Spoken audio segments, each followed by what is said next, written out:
Nako, eto, umiyak na naman ho si Harry Roque sa naging payago ng Pangulo dito po sa kanyang SONA.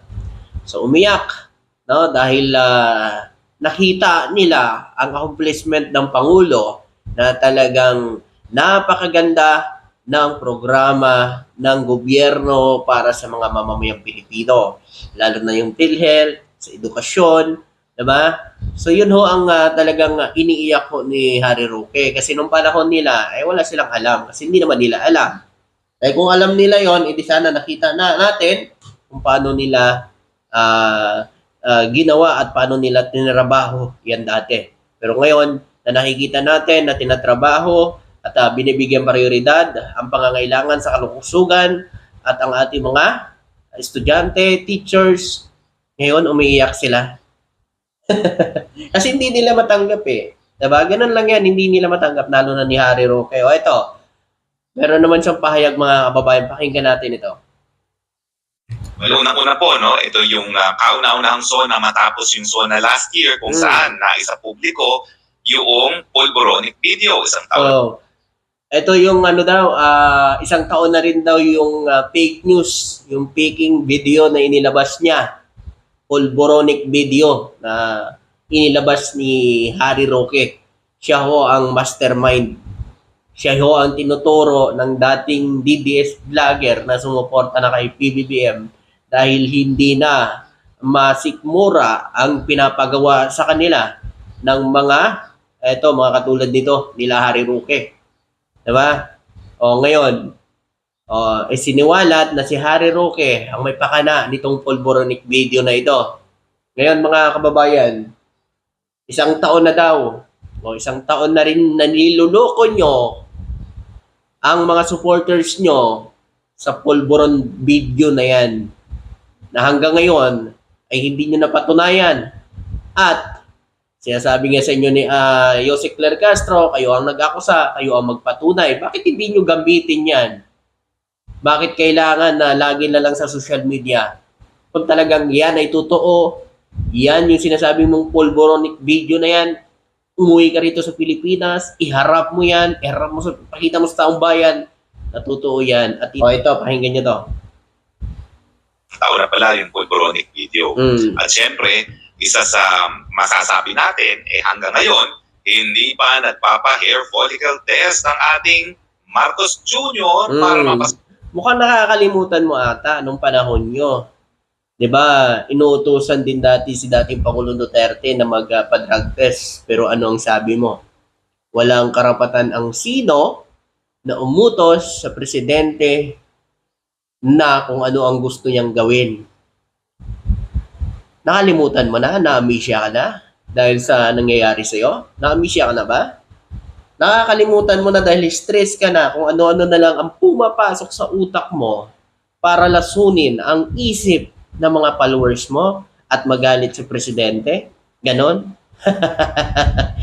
Wala nang bago dyan, Roque.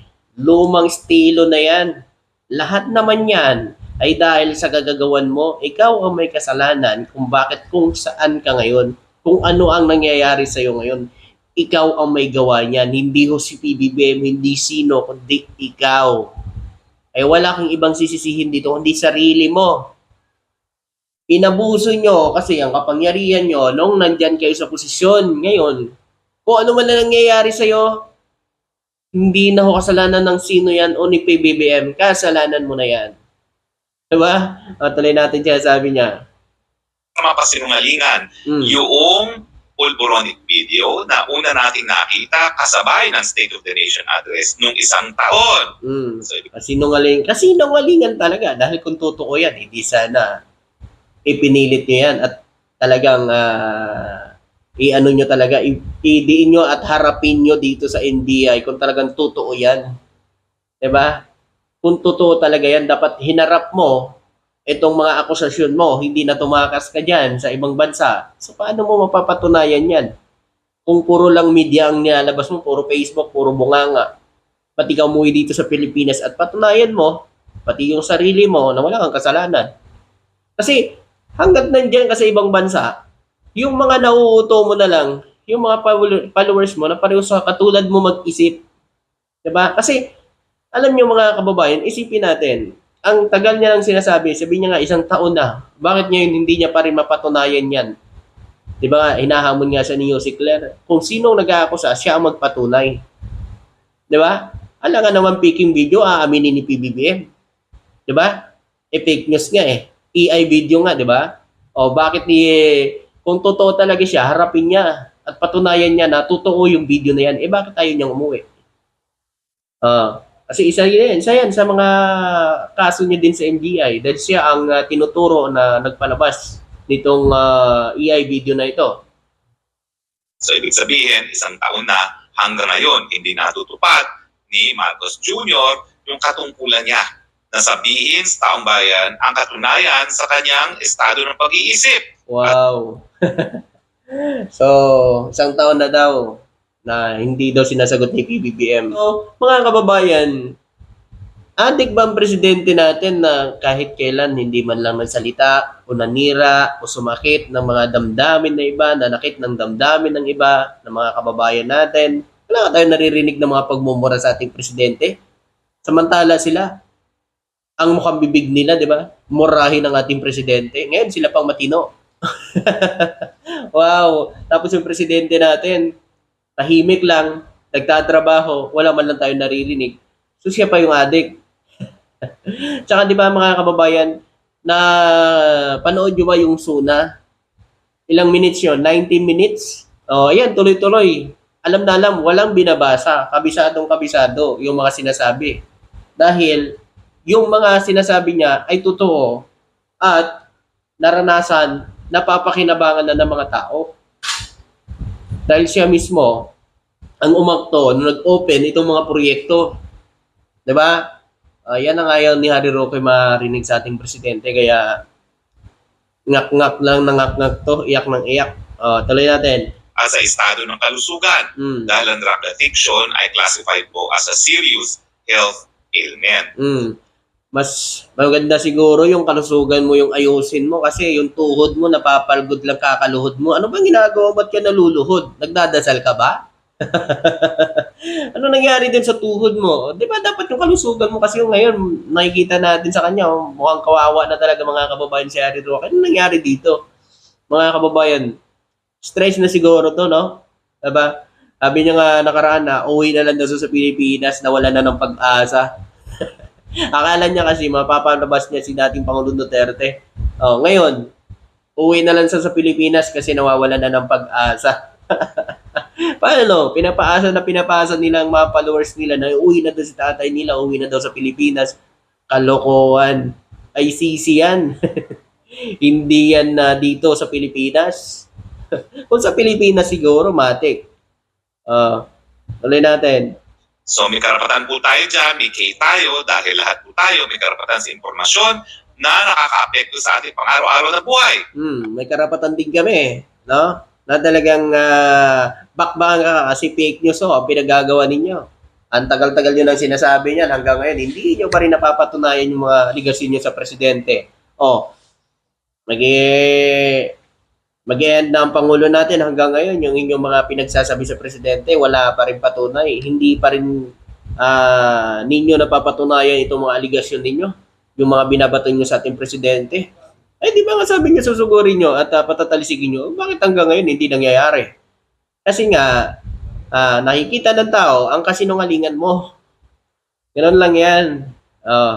At syempre po, ang estado ng pag-iisip ng presidente, yan po ay makaka-apekto sa ating pang-araw-araw na buhay, lalong-lalo na nakikita natin ngayon na talaga namang hinahatak tayo sa kuko ng giyera na wala. So, kung ano man ho ang nangyayari sa'yo, hindi ho kasalanan ng Pangulo yan. Kasi parang sinasabi niya, mga kababayan, yung kaisipan daw ng Pangulo ay makaka-apekto. Naapektuhan ka kasi presidente pa rin ang Pangulo natin. Hindi pa rin napapatalsik katulad ng mga ginagawa ninyo mga strategy para patalsikin ng Pangulo. Pero handyan pa rin, still pa rin ang presidente natin. Ngayon, ginagawa mo yan para, kunwari, nagsasalita ka ng ganyan para makakuha ka ng simpatya sa tao. Kunin mo yung simpatya ng tao para maniwala sa iyo at magalit kay PBBM. Tapos, Mahihingi kayo ng tulong para patalsikin ng Pangulo. Pag naabsuelto, pag napatalsik ng Pangulo, absuelto ka na. Malaya ka na. Naupo na yung amo mo. Wow, ang galing ah.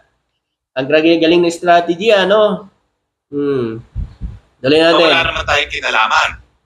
Ayun po, nagpunta ng Amerika, pinatawag, hindi naman po inimbita yun, pinatawag. So guys, pinatawag, hindi inimbita. Ano yun? Pinatawag, hindi inimbita.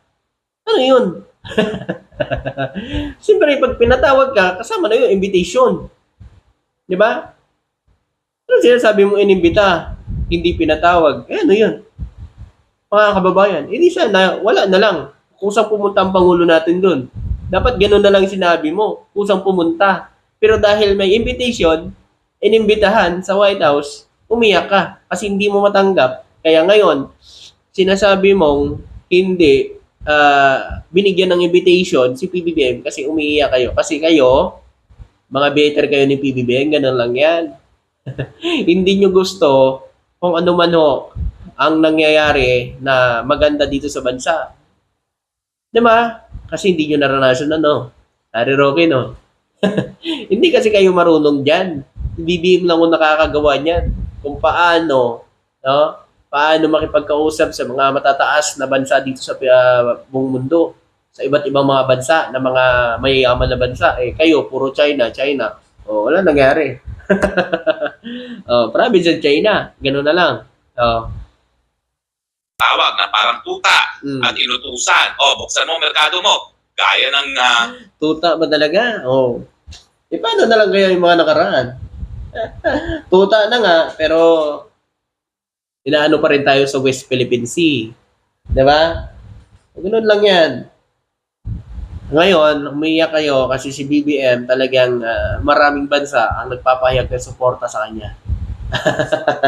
So yun, maraming salamat po mga kababayan. So in-reaction na lang natin ay umiyak na naman si Harry Roque. So maraming salamat po at magandang araw sa inyo lahat.